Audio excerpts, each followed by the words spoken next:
করে, আমাকে যখন রেপ করছে। যতক্ষণ পর্যন্ত এরা তাদের দেওয়া স্ক্রিপ্টেড দেওয়া বক্তব্য নিজেরা প্রকাশ না করতে, আমার মনে হয় না এখনো কেউ এরকম কোনো প্রমাণ দিতে পেরেছেন আমার সম্পৃক্ততা আছে, বরং আরো আজকে আমি ভিক্টিমাইজ বলে ওই ইশরাক ভাইয়ের লোকজনই তাকে তুলে নিয়ে গেছে, ইশরাক ভাইয়ের বাসায় ছিল।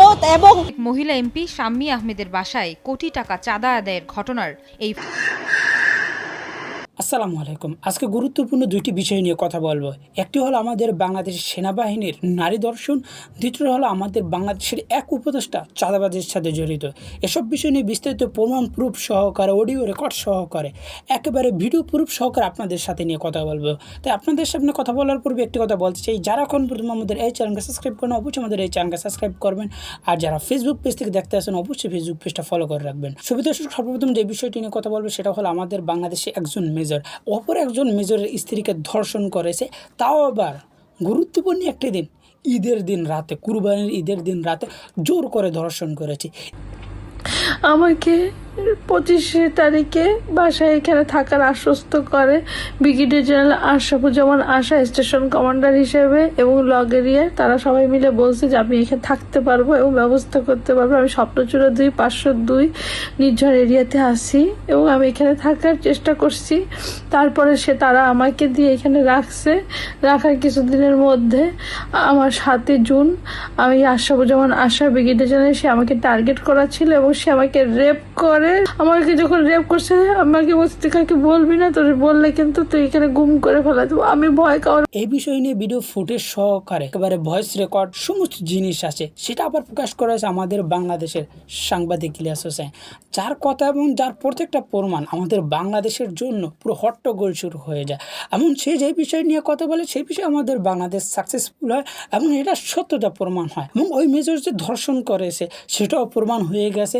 আর যে মেজরের স্ত্রীকে ধর্ষণ করা হয়েছে এবং বিবাহ করেছে জোর করে, সেই মেজরের নাম হলো মুরাদ। আর যে করেছে এই কর্ম ধর্ষণ করেছে এবং জোর করে বিবাহ করেছে তার নাম হলো আশরাফুজ্জামান আশা। এবং তার বিরুদ্ধে এত অভিযোগ হওয়ার পরও আমাদের বাংলাদেশ সাংবাদিক ইলিয়াস হোসেন সে ডিজিএফআইকে জানাইছে এবং সেনাবাহিনীকে জানাইছে, আইএসবিআরকে জানাইছে, তারা কোনো পদক্ষেপ নেয় না।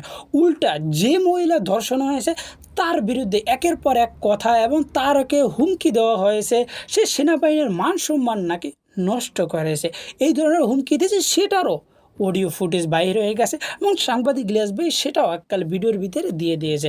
আমার সাথে কথা বলার কারণে তাদের সেনাবাহিনীর কত ক্ষতি হয়ে গিয়েছে আপনারা একটু ওই ভদ্র মহিলা মেজর যিনি ছিলেন তার বক্তব্য শোনেন। মুরাদ স্যারের ইস্যুটা আসলে যিনি যেহেতু সিভিল জেলে আছে, এটা কিন্তু এমন না যে একটা জানবেন সেটা আপনারা বলতে যাচ্ছেন, বলতে চাচ্ছি যে উনি যেটা বলে আপনাকে যেটা বলছেন যে সম্মানহানি করেছেন, ব্যাপারটা একমত। যেটা এখন দিকে অ্যাক্সিডেন্ট বা সেটা হচ্ছে যে জানতো না, এটা কিন্তু যখন সিভিল জেলে যায় এটা কিন্তু আমাদের কিন্তু ডগিয়ে থেকে তার পোস্টম্যান ট্রাস্ট কিন্তু সারা আর্মিতে সবাই জানে, সেটা নাই জানা থাকে। কিন্তু আর্মির বিষয়টা কিন্তু আর্মিতে একটা ভিতরে ঘটনা ঘটলে সিভিল ব্যাপার এটা না ভাই যে ভিতরে আমাদের ক্যান্টনমেন্টের ভিতরে যে পানিশমেন্ট পাচ্ছে এটা না হয় অনেক সময় বাইরে যায়, বাট একজন সিভিল জেলার মনির স্যার বা যারা মানে বাইরে সিভিল জেলে যারা গেছে বিষয়টা কিন্তু জানাজানি হয়। আমি আপনার কথাটাকে বুঝেন, জানাজানি হয়। আমার তো কেউ নেই সেখান থেকে, সে লোক ডেকে এনে মানুষকে জানানো দরকার নেই, সেটাই বলতেছে। আমি সেটাই বলতেছি, সে লোক ডেকে এনে ভয় দেখায় এনে এবং সবাইকে ডেকে এনে সেটা করলো কেন? আমার কথাটা হচ্ছে এটাই, সে ডেকে এনে করার সাহসটা পাইল কোথায়? তবে এখানে যেই কাজটার কথা আপনি বলছেন, যে এলিগেশনটা বলছেন, এটা একজন ইন্ডিভিজুয়ালের এগেইনস্টে আপনি বলতেছেন এবং আপনিও একজন ইন্ডিভিজুয়াল। একটা ইনসিডেন্ট হয়েছে, একটা না অনেকগুলো, অনেক ধরনের হয়ে গেছে। আপনাদের দুটো ইন্ডিভিজুয়ালের মধ্যে অনেক ধরনের ইনসিডেন্ট হয়েছে। হ্যাঁ, বিষয়টা এরকম। এখন উনি জানাচ্ছেন লোকদের এটা একটা জিনিস, এটা একটা পার্সোনাল ইমেজ নষ্ট হয়েছে, আপনার ইমেজ নষ্ট হয়েছে, আপনি যেটা বলছেন। তো আপনি যে কাজটা করছেন, এই ইস্যুটা আপনি বাইরে এমন একজনকে জানাইছেন যেটার জন্য পুরো আর্মির ইমেজ এফেক্টেড। এটা কি ঠিক বললো? মানে আমরা একই সাথে কষ্ট পেয়েছি, প্লাস আমরা এটা পছন্দ করি নাই, জিনিসটা ভালো লাগে নাই আমাদের, এটা আর কি। মানে আপনার পার্সোনাল ইমেজের জন্য আপনি দেখেন কতটা অ্যাগ্রেসিভ হয়ে গেছেন, পুরো আর্মির ইস্যুটা তাহলে কি হবে? দ্বিতীয় যে বিষয়টি নিয়ে কথা বলবো সেটা হলো আমাদের বাংলাদেশের একজন ছাত্র উপদেষ্টা, সে হলো আসিফ মাহমুদ। তার বিরুদ্ধে একের পর এক চাঁদাবাজির অভিযোগ নিয়ে আসছে আমাদের বাংলাদেশি বিএনপি থেকে বাংলা ভিশন।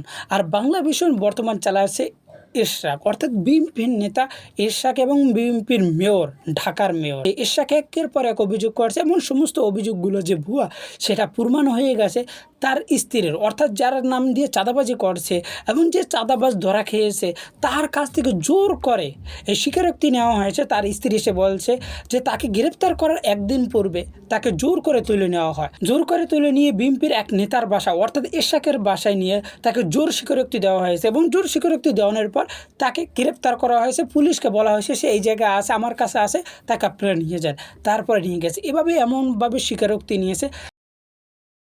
এবং ইস্টাক ভাই ডিবি পুলিশের কাছে নিউজ দিয়ে ওদেরকে ধরা গেছে, কারণ রিমান্ডে নিয়ে অপুর মুখ থেকে বারবার এই আসিফ মাহমুদ, সজীব ভুইয়া নামটা আর নাহিদ ইসলাম নামটা তারা শুনতে চাইছে যে তোমাদের পিছনে এই দুইজন আছে, যেই কোনো একজনের নাম তোমাকে স্বীকার করতে হবে। সে কিন্তু 164-এ কোথাও এই দুইজন উপদেষ্টার কারণ নাম সে বলে না। এটা নাই, আমার মনে হয় না এখনো কেউ এরকম কোনো প্রমাণ দিতে পেরেছেন আমার সম্পৃক্ততা আছে। বরং আরও যা সাক্ষাৎকার নেওয়া হয়েছে, এই সাক্ষাৎকারটা একজন রাজনৈতিক নেতার বাসায় একজনকে জোরপূর্বক নেওয়া হয়েছে বলে যে অভিযোগ এসেছে এটাও অত্যন্ত গুরুতর একটা অভিযোগ এবং সেটা পরিবারের দিক থেকে এসেছে, যথেষ্ট রিলায়েবলও এখন পর্যন্ত মনে হচ্ছে। তো এভাবে আমাদের বাংলাদেশের বিরুদ্ধে একের পর এক ষড়যন্ত্র হচ্ছে, যে ষড়যন্ত্রগুলো করছে আমাদের বাংলাদেশের বিএনপি এবং বিএনপির নেতারা এবং বিশেষ করে ছাত্র নেতাদের এবং ছাত্র উপদেষ্টাদের বিরুদ্ধে একের পর এক ষড়যন্ত্র হচ্ছে এবং একের পর তাদের বিরুদ্ধে কথা বলা হচ্ছে, যে সমস্ত কথাগুলোর ভিত্তি নিয়ে এবং সমস্ত কথাগুলো মিথ্যা প্রমাণিত হয়েছে, সেই সমস্ত কথাগুলো নিয়ে আমাদের বাংলাদেশ ছাত্র উপদেষ্টা এবং আমাদের ছাত্র নেতাদের একের পর এক কথা হচ্ছে। আর আমি এই কথা বলছি না আমাদের বাংলাদেশ ছাত্র উপদেষ্টা দুধের দোয়া তুলছে পেতা, আমি কখনো এই কথা বলছি না। তারাও অপরাধী, তারাও দোষ করে, তারা বিভিন্ন অপরাধের সাথে জড়িত হয়, কিন্তু যে সমস্ত অপরাধের কথা এবং যে সমস্ত অপরাধে দোষী তাদেরকে বানানো হয়, তারা সেই সমস্ত অপরাধের সাথে তারা জড়িত থাকে না, সেটা বিভিন্নভাবে পরে প্রমাণিত হয়। কিন্তু যেটা সত্য সেটা প্রকাশ করে না কেন, আর যেটা মিথ্যা বানোয়াট এবং বানানো গল্প তারা সবসময় প্রকাশ করে আর বিএনপি এবং সেই কথাগুলো বলে যেই কথাগুলো পরবর্তী সময় মিথ্যা প্রমাণিত হয়। আর আমি আরেকটি যে বিষয় নিয়ে কথা বলছি, আমাদের বাংলাদেশ সেনাবাহিনী, যে বাহিনীর উপর আমাদের বাংলাদেশের প্রত্যেকটা মানুষের প্রত্যেকটা জনমতের বিশ্বাস 100% ছিল, দিন যতই যাচ্ছে ততই আমাদের বাংলাদেশ সেনাবাহিনীর প্রতি এবং সেনাবাহিনী যে ভালো কাজ করছে না, তারা বিভিন্ন অপরাধের সাথে জড়িত হয়ে যাচ্ছে সেটা দিবলোকন স্পষ্ট হয়ে গেছে। এবং যে বাহিনীর প্রতি ভালোবাসা বাংলাদেশের মানুষের 100% ছিল, দিন যতই যাচ্ছে ততই তাদের প্রতি আমাদের বাংলাদেশের মানুষের ভালোবাসা কমে যাচ্ছে। আমি যতই জানছি আমাদের বাংলাদেশ সেনাবাহিনীর ব্যাপারে, আমি ততই তাদের উপর ঘৃণা আমার জন্মাচ্ছে। যেমনভাবে আমি শেখ মুজিবুর রহমানের ব্যাপারে আমি যতই জানছি ততই তার প্রতি আমার ঘৃণা জন্মাইছে, তেমনইভাবে আমাদের বাংলাদেশ সেনাবাহিনীর ব্যাপারে আমি যতই জানছি ততই আমাদের বাংলাদেশ সেনাবাহিনীর প্রতি আমার ঘৃণা জন্মাচ্ছে। তাই আমাদের বাংলাদেশ সেনাবাহিনীর ভিতরে যে সমস্ত অপরাধী আছে, যারা অপরাধের সাথে জড়িত, হোক আমাদের বাংলাদেশের হকারের কাছের হোক দূরে, কিন্তু অপরাধী তো অপরাধী, তাই অপরাধীদের শাস্তি দিতে হবে এবং সেনাবাহিনীর মার্শালের মাধ্যমে তাকে গ্রেপ্তার করে ভয়ঙ্কর শাস্তি দিতে হবে এবং সাথে সাথে যে সমস্ত মানুষ অপরাধের সাথে জড়িত তাদেরকেও শাস্তি দিতে হবে। সাংবাদিক ওই বিরুদ্ধে বলেছে যে আমাদের বাংলাদেশে অনেক সেনাবাহিনী, দেশপ্রেমিক সেনাবাহিনী যারা আওয়ামী লীগের পক্ষে কথা বলেনি, তাদেরকে কোর্ট মার্শাল দিয়ে অনেকে গ্রেপ্তার করা হয়েছে, অনেকে গুম খুন করা হয়েছে, তাদের খোঁজখবরও পাওয়া যাচ্ছে না। তা তাদের খোঁজখবর দিতে হবে এবং কোর্ট মার্শাল দিয়ে এবং সেনাবাহিনী যে সমস্ত অংশ যারা আওয়ামী লীগের পক্ষে কাজ করেনি যাদেরকে গ্রেপ্তার করা হয়েছে, যাদেরকে গুম করা হয়েছে, কী কারণে গুম করা হয়েছে, কাদেরকে কোন সময় গুম করা হয়েছে, কী কারণে, কাল সমস্ত জিনিস দিবলোকেন স্পষ্ট ভাষায় আমাদের বাংলাদেশ সেনাবাহিনীকে সমস্ত প্রুফ দিতে হবে। তাই ভালো থাকবেন, সুস্থ থাকবেন। এমন যে অপরাধী অপরাধী, তার নিরপরাধ মানুষ আর নিরপরাধী, তাই অপরাধীকে অপরাধের শাস্তি দিতে হবে আর নিরপরাধ মানুষকে যারা জেলে বন্দী আছে কোর্ট মার্শালের মাধ্যমে, যারা আওয়ামী লীগের পক্ষে কথা বলে নেই, তাদেরকে যে গ্রেফতার করা হয়েছে, গুম খুন করা হচ্ছে সেনাবাহিনীর ভিতরে, তাদেরকে নিরপরাধ মানুষকে তাদেরকে ছেড়ে দিতে হবে। তাই ভালো থাকবেন, সুস্থ চ্যানেলের পাশে থাকবেন। যারা কোন আমাদের এই চ্যানেল সাবস্ক্রাইব করেন অবশ্যই আমাদের এই চ্যানেল সাবস্ক্রাইব করবেন। আর যারা ফেসবুক পেজ থেকে দেখতে আসছেন অবশ্যই ফেসবুক পেজটা ফলো করে রাখবেন। নিজস্ব কোনো মন্তব্য থাকলে অবশ্যই নিচে কমেন্ট বক্সটা উন্মুক্ত, অবশ্যই নিচে কমেন্ট করে আমাদেরকে জানিয়ে যাবেন।